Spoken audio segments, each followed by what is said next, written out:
The nefarious genius of cultural Marxist strategy is to destroy the family unit by promoting what's known in the field of botany as androgyny. From the American College Dictionary, androgyny means, quote, having staminate and pistillate flowers in the same inflorescence, being both male and female, hermaphroditic, end quote. Translated into cultural Marxist strategy, this means making the father and mother of a family the same, and or reversing their roles.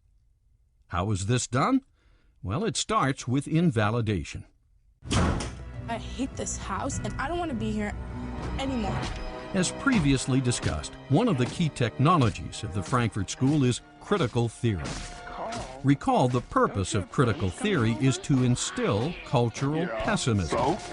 Thus, by endlessly portraying fathers as dominant, restrictive, depersonalized, and controlling, the cultural Marxist is able to invalidate the male component of the family unit. Concomitant with this, by endlessly portraying mothers as schizophrenic, nagging, anxious, the cultural Marxist is able to invalidate the female component of the family unit. This two-punch invalidation, endlessly repeated in the general literature, movies, and media, gives rise to a pessimistic attitude towards the traditional family. After time, this pessimism becomes imbued into the culture. That's why it's said the product of critical theory is cultural pessimism. The message of cultural pessimism. 1. Families are boring, stifling, and intrusive. 2. Mothers and fathers suck. 3. Divorce is therefore understandable and justified.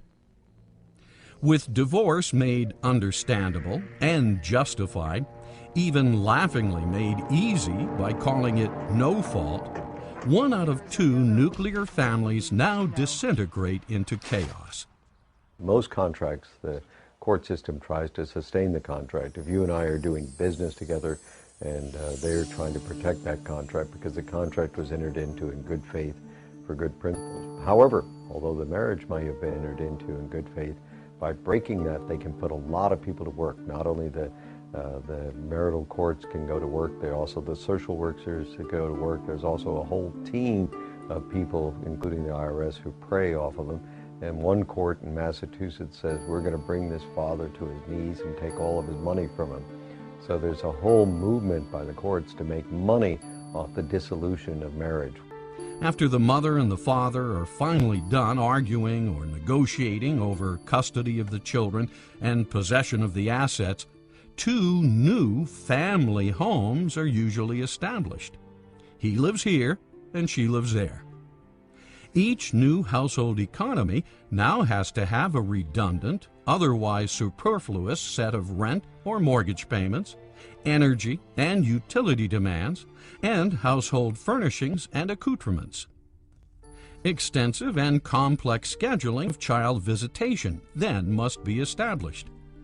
If the divorce was acrimonious and or the children were traumatized by it, and most are, both parents vie for the children's attention and visitation.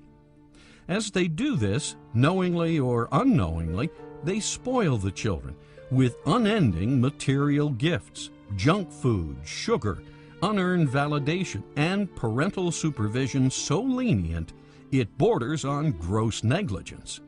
Divorce is dreadful for children, and now you have some families, probably the weakest and the poorest, mostly black families, that are now over 50 and even 60% in divorce, which is critical for the children. But worst of all, children are usually shipped off to daycare centers and or public schools, where they are then handled like animals in captivity. Now we're talking about a school system that's teaching values that's determined not by the parents, not even by the teachers, but by the political groups that provide the funding, the politicians, the bureaucrats, the think tanks, all these invisible structures above. Now, those are the people who are determining the values that are being taught in our schools. The profligate cultural Marxist society that causes and tolerates this then imposes pharmaceutical drugs on these children. Certainly the arts have always had a tendency to promote license instead of liberty. The difference between license means that I can do anything, even if it's destructive of other people and of myself. I can take drugs until I OD. I can hurt other people and hurt their children and families. License is something that is selfishness rules. With liberty, what rules is the freedom to be responsible, the freedom to live a decent life, the freedom to love others, the freedom to give. It's like the difference between love and lust. And unfortunately, often the principle of love is replaced in the media with the principle of lust. And the lust principle produces media that's constantly pushing the envelope. Almost every movie that Hollywood puts out today must depict characters with at least one of the following attributes. 1. The protagonist and/or the antagonist are divorced. 2. The female is portrayed as dominant, controlling, violent, and/or one-up on men. 3. The male is portrayed as aloof, feminine, overly sensitive, and/or cheating. 4. Somewhere in the family, at least one of its immediate members must be a lesbian, gay, bisexual, or a women's liber. Often, attributes are mixed in various proportions, and even mixed with a touch of schizophrenia, as males and females swap roles in fluorescence. Same-sex marriage does not give you the balance of having a mother and a father so that you can learn different skills from them and you learn different personality types from them. By abolishing that, children are adrift. Through endless repetition and media dissemination, androgynous elements are institutionalized as legitimate and eventually normal.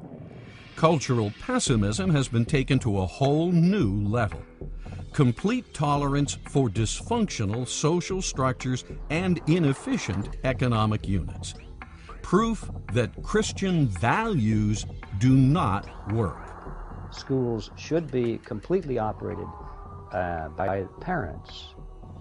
They should be in control, and therefore the parents can determine what values are taught to the students. If the school doesn't teach the values that that parent wants taught to their children, then they can take the child out of that school and put him in another school which does teach those values. The Supreme Court has been converted into a fighting ally of secularism in the wars against traditionalism in the United States. With the success of cultural Marxism, hundreds of millions of nuclear families have been destroyed since 1965. This has contributed to or caused the decline of the middle class. Next will be the destruction of American capitalism, unless the effects of cultural Marxism are recognized and handled. There is a revolution coming. It will not be like revolutions of the past. It will originate with the individual and with culture, and it will change the political structure only as its final act.